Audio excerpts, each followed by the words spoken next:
कहा जा रहा कि कुल 89 चुनाव हारने के बाद नेता प्रतिपक्ष राहुल गांधी मानसिक दिवालियापन के शिकार हो गए हैं, गुंडागर्दी पर उतर गए हैं और जिस तरीके से उन्होंने लोकसभा में बीजेपी के सांसदों के साथ मारपीट की है, सर फाड़ दिया गया है और उसके बाद तो बिहार की राजधानी पटना में भी बवाल मच गया।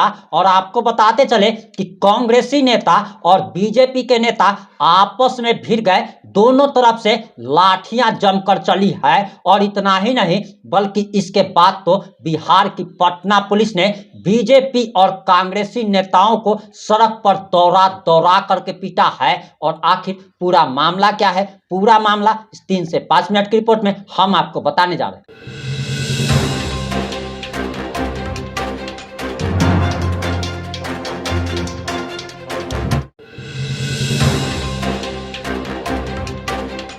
नमस्कार, मैं प्रिंस कुमार सिंह और आप देख रहे हैं पॉजिटिव मीडिया।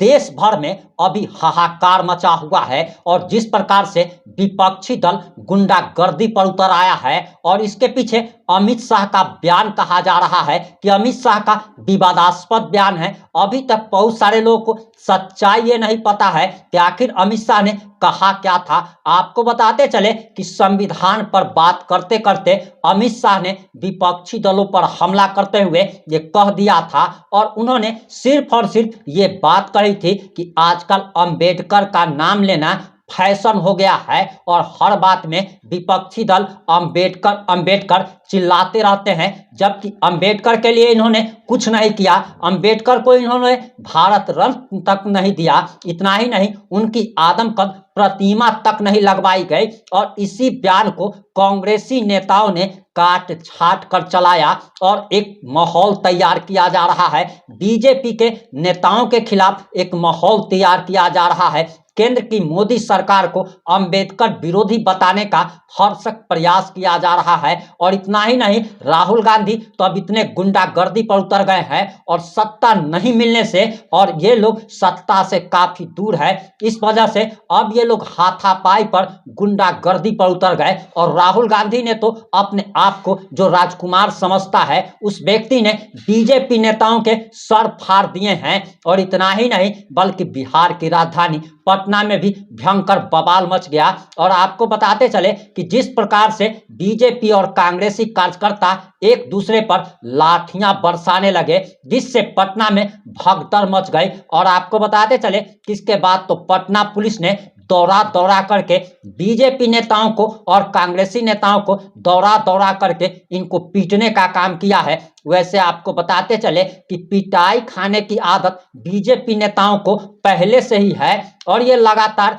पिटते ही रहते हैं, भले ही ये लोग सत्ता में रहे। जरा सोचिए कि केंद्र में अभी मोदी सरकार है और इसके बावजूद बीजेपी की सरकार है, इसके बावजूद बीजेपी के सांसदों को लोकसभा में पिटाई होती है, लेकिन बीजेपी कांग्रेस का एक बाल तक नहीं उखाड़ पाती है। जरा याद कीजिए कि बाबा रामदेव जब रामलीला मैदान में आंदोलन कर रहे थे, उस दौरान रातों रात कांग्रेसी सरकार ने, मनमोहन सिंह की सरकार ने किस तरीके से रामदेव बाबा पर और उनके समर्थकों पर लाठियां बरसाई थी और मात्र 2 मिनट में इनको सलवार कमीज पहनकर भागना पड़ा था। जरा याद कीजिए कि आज से लगभग 8 महीना पहले जब बिहार में बीजेपी विधानसभा घेराव करने के लिए जा रही थी, इसी दौरान हजारों बीजेपी नेताओं एवं कार्यकर्ताओं पर लाठियां बरसाई गई थी। उस समय बिहार में महागठबंधन की सरकार थी, लेकिन अब तो बिहार में एनडीए की सरकार है। इसके बावजूद बीजेपी नेताओं को दौड़ा दौड़ा कर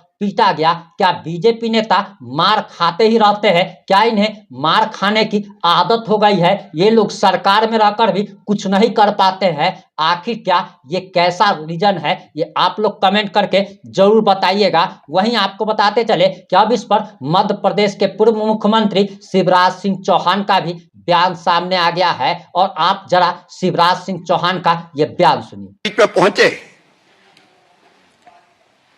उन्होंने ऐसा व्यवहार किया, कोई कल्पना कर सकता है? धक्का मुक्की, गुंडागर्दी। अब हमारे बुजुर्ग सांसद, गरीब सांसद, शिष्ट और शालीन सांसद प्रताप सारंगी जी गिर गए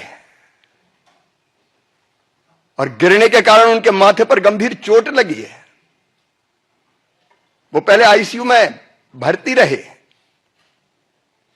उनका इलाज अभी जारी है। मुकेश राजपूत जब मैं देखने गया होश में नहीं थे, उनकी एमआरआई की जा रही है। क्या संसद में ये दृश्य उपस्थित होंगे? क्या तर्कों का सहारा लेने के बजाय शारीरिक ताकत का प्रयोग किया जाएगा? और कहते हुए भी मुझे शर्म आती है। आपने शिवराज सिंह चौहान का बयान सुन लिया।